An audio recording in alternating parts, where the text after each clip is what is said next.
अस्सलाम वालेकुम, welcome back to my YouTube channel. आज मैं आपसे शेयर करूंगी मछली की स्मेल दूर करने का बेहतरीन और परफेक्ट तरीका। अगर आप इस तरीके को फॉलो करेंगे तो आपकी मछली में से बिल्कुल भी स्मेल नहीं आएगी। तो वीडियो को आपने एंड तक लास्ट भी देखना है। तो यहाँ पर मेरे पास तकरीबन 2.5 kg की यहाँ पर मछली थी। और पहले कुछ लोग पहले तमाम चीज़ें लगा लेते, लेकिन मैंने यहाँ पर थोड़ा सा पहले वॉश किया था ताकि जो इसकी थोड़ी सी गंदगी होती है वो दूर हो जाए। तो यहाँ पर मछली को अच्छी तरह से आपने पहले साफ़ कर लेना है। अगर आपने साफ़ नहीं भी किया तो डायरेक्ट आपने यहाँ पर 2-3 चीज़ें हैं जो मैं आपको बताऊँगी। अगर आप परफेक्ट तरीके से इसे लगाएँगे तो अगर आप फ़िश को फ्राई करेंगे या आप कोई सालन बनाएँगे तो आपकी फ़िश में से बिल्कुल भी स्मेल नहीं आएगी। तो यहाँ पर सबसे पहले तो इसमें जाएगा नमक। नमक के साथ हम ऐड करेंगे इसमें लेमन, और लेमन के साथ हम ऐड करेंगे इसमें अजवाइन।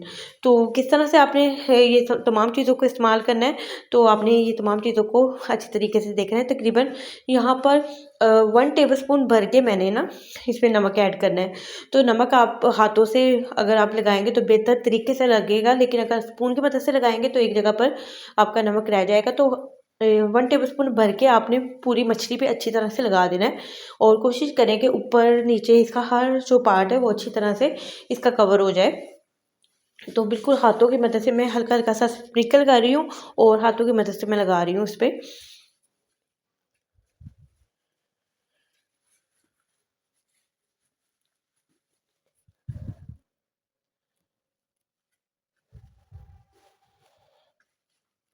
और साथ ही यहाँ पर तकरीबन 2 टेबलस्पून मैंने भर के यहाँ पर अजवाइन का यूज़ किया था। अजवाइन को आप स्पून की मदद से भी ऐड कर सकते हैं, अदरवाइज़ आप हाथों से लगा लेंगे तो बेहतर तरीके से यहाँ पर लग सकती है।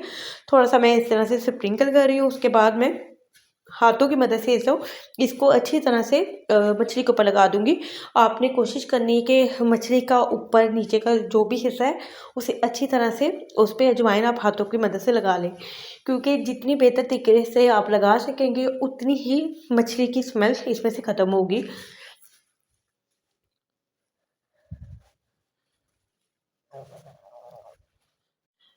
अच्छा, मछली को जब धोने के बाद या धोते टाइम इसमें जब इसे इसकी सफाई के लिए, इसकी स्मेल को दूर करने के लिए जो चीज़ें ऐड की जाती हैं, कुछ लोग इसमें लहसुन अदरक का पेस्ट भी शामिल कर देते हैं, या कुछ लोग इसमें लहसुन का पानी भी लगा देते हैं। तो हर इंसान का अपना एक तरीका होता है, और लेकिन मुझे उसकी थोड़ी सी स्मेल अजीब सी लगती है उस टाइम पर। बाद में तो हम यूज़ करते हैं, लेकिन उस टाइम पर इसकी स्मेल बड़ी अजीब सी लगती है। तो अगर आप ये तीनों यहाँ पर जो चीज़ें मैं आपको बता रही हूँ परफेक्ट तरीके से इसे फॉलो करेंगे तो आपकी मछली बिल्कुल ऐसी लगेगी जैसे कोई मछली में स्मेल है ही नहीं थी। तो यहाँ पर मैंने इसमें तकरीबन 3 से 4 लेमन यूज़ किए थे। और लेमन आपने कोशिश करनी है कि थोड़े बड़े साइज़ के हों। अगर बड़े साइज़ के नहीं भी हैं तो छोटे साइज़ के भी आप ले सकते हैं, 5 से 6 ले लें। यहाँ पर मैंने 3 से 4 लिए थे, और मैंने अच्छी तरह से तमाम मछली पर जो यहाँ पर पीस थे उसको अच्छी तरह से मैंने यहाँ पर कवर कर दिया था। और इसके एक-एक हिस्से पर आपने अच्छी तरह से लेमन को जो नींबू का पानी है उसको अच्छी तरह से लगा देना है।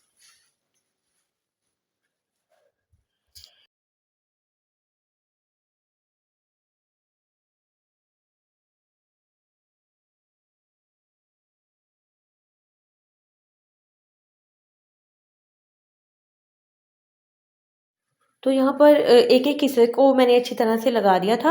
ये तीनों चीज़ें मैंने अच्छी परफेक्ट तरीके से लगा दी थी, और अब मैं इसे तकरीबन 2 से 3 घंटे के लिए रख दूँगी। उसके बाद आपने इसको वॉश कर लेना है, और अगर आपने पहले से वॉश नहीं किया तो बाद में आप डायरेक्ट लगा कर भी इसे वॉश कर सकते हैं। तो आपको आज की वीडियो अच्छी लगी होगी। वीडियो अच्छी लगी तो वीडियो को लाइक कर देना, अपना फीडबैक लास्ट में देना, दुआ में याद रखें। अल्लाह हाफ़िज़।